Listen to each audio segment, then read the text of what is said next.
4 years ago, when I came to California, I made the very radical suggestion that if somebody worked 40 hours a week, that person should not live in poverty.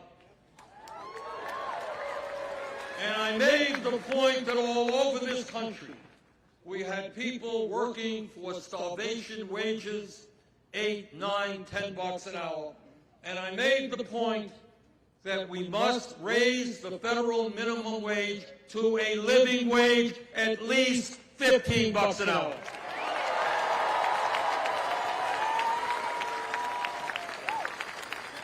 Well, 4 years ago, that was a radical idea.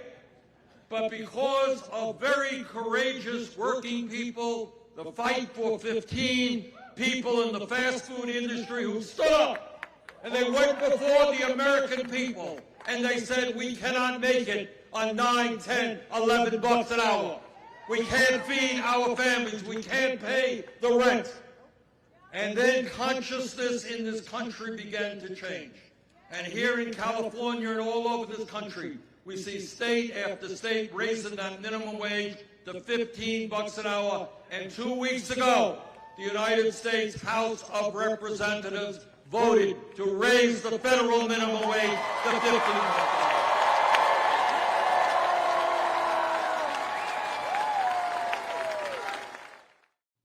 Bernie's right. We should raise the minimum wage to at least $15 an hour. Because you know what?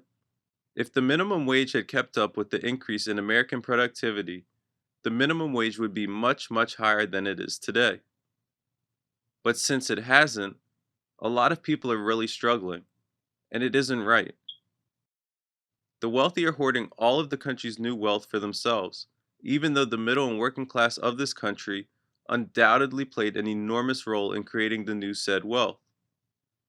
Over the past 4 decades, the middle and working class of this country have seen a massive amount of their share in wealth get transferred to the people in this country that don't need it, and the wealthiest people in this country. And it isn't right. The middle and working class need to receive their fair share in wealth. It's beyond time we raise the minimum wage, and we need to do so in a big way.